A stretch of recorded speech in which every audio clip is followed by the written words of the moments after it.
Bismillahirrahmanirrahim. Assalamualaikum warahmatullahi wabarakatuh. Perkenalkan, nama saya Yulia Tiari dari Universitas Negeri Makassar, Prodi Pendidikan Akuntansi Angkatan 2018, kelas C dengan NIM 1892004-2001. Baiklah, pada kesempatan ini saya akan memaparkan sedikit tentang gambaran perencanaan strategis PT Yakult Indonesia Persada. Adapun visi misi perusahaan, yang pertama yaitu visi, yakni mengeksplorasi kemungkinan pemanfaatan bakteri berguna untuk meningkatkan kesehatan manusia.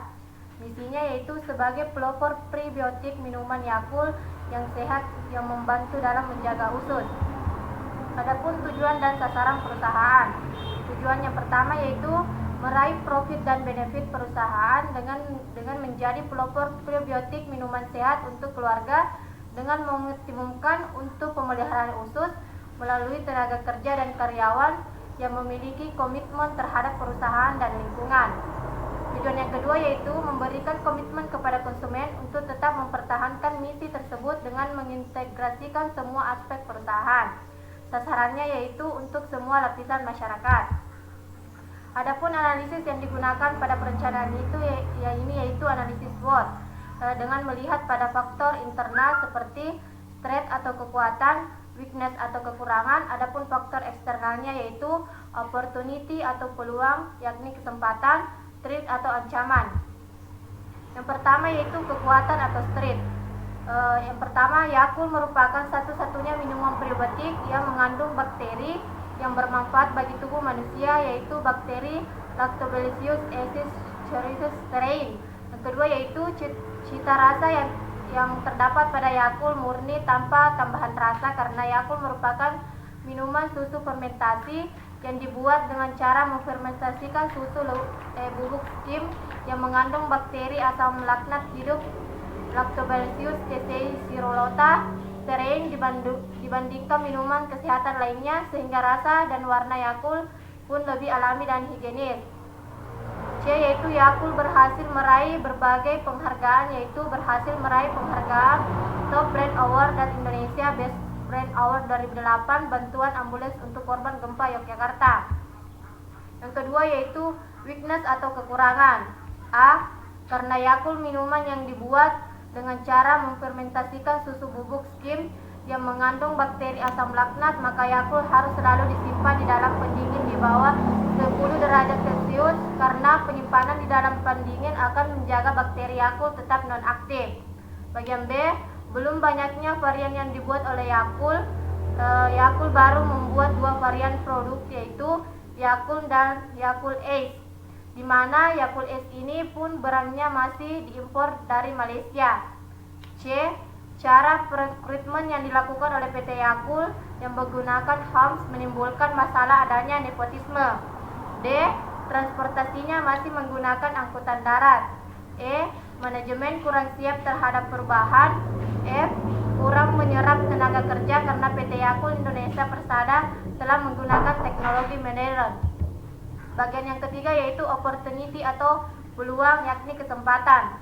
Bagian A, pasar domestik dan global masih terbuka lebar untuk dimanfaatkan, baik karena ekspansi daerah baru dan menjaga tingkat penuaan usus. Bagian B, pola hidup konsumen yang masih memperhatikan kesehatan ususnya untuk menjaga usus. C, menambahkan Yakult ke makanan lain, misalnya milkshake.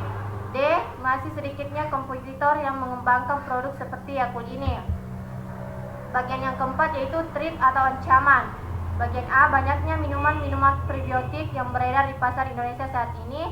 B. Konsumen bosan terhadap rasa Yakult. Dan C. Adanya substitusi untuk minuman sehat. Selanjutnya yaitu alternatif strategi. Tiap strategi dalam peta analisis positioning dan evaluasi ini menunjukkan faktor-faktor penting sebagian ditunjukkan dalam kuadran. Dalam analisis SWOT, masing-masing kuadran mempunyai sifat-sifat seperti berikut. Kuadran pertama ini menggambarkan kondisi intern yang kuat dengan lingkungan yang mendukung, sehingga arah, sasaran, dan strategi organisasi yang sesuai adalah bersifat agresif, misalnya strategi pertumbuhan bagi organisasi. Kuadran kedua menggambarkan kondisi intern yang lemah dan kurang mendukung, sehingga arah, sasaran, dan strategi organisasi yang sesuai adalah yang bersifat perbaikan intern, misalnya stabilisasi dan resolusi.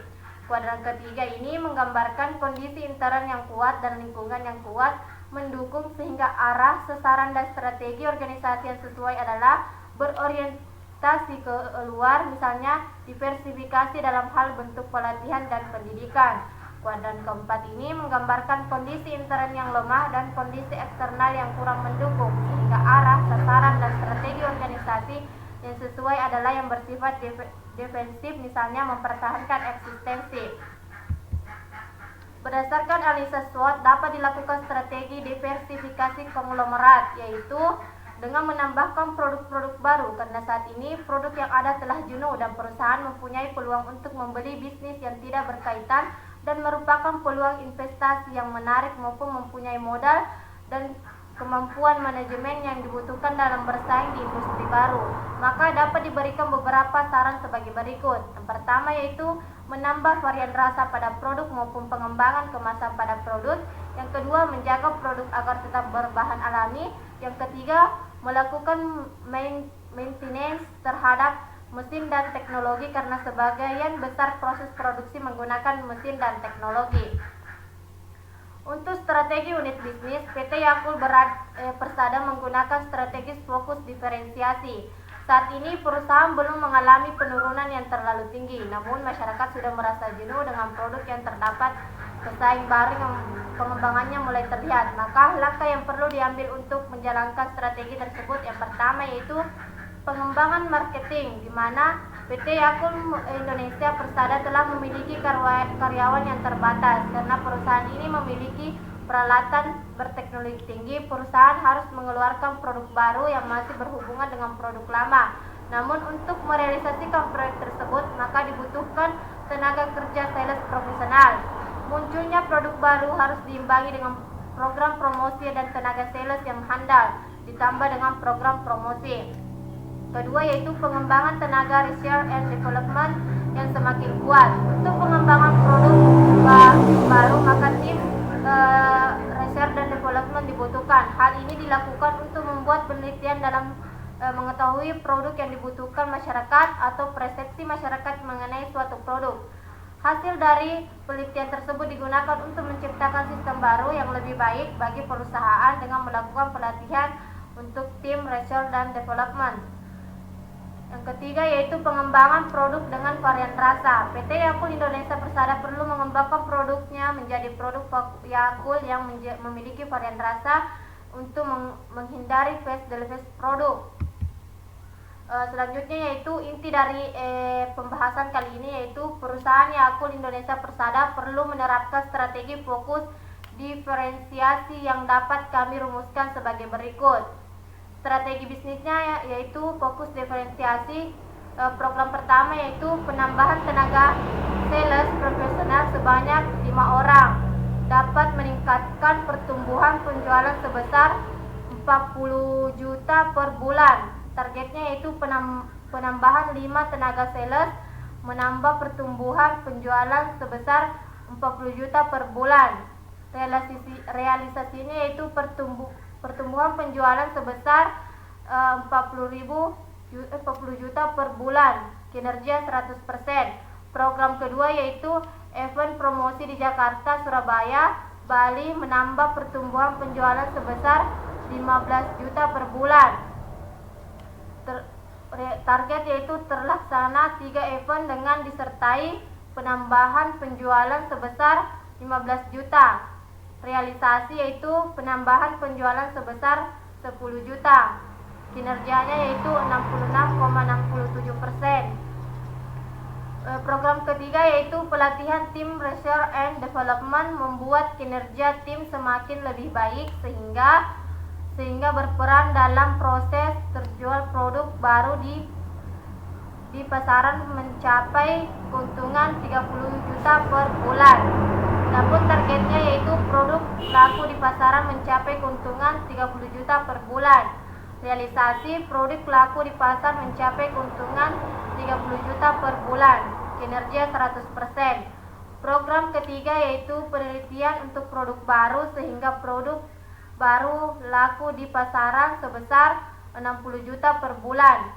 target produk laku mencapai 60 juta per bulan, realisasi produk laku mencapai 60 juta per bulan dengan kinerja 8,3%. Program keempat yaitu penambahan varian rasa pada produk dapat menambah pemasukan sebesar 60 juta per bulan. Adapun targetnya yaitu penambahan varian rasa menambah pemasukan sebesar 60 juta per bulan.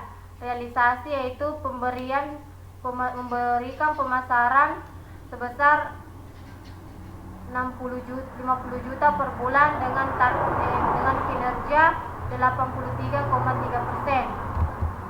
Baiklah, mungkin hanya itu yang bisa saya sampaikan. Semoga bermanfaat. Sekian dari saya. Wassalamualaikum warahmatullahi wabarakatuh.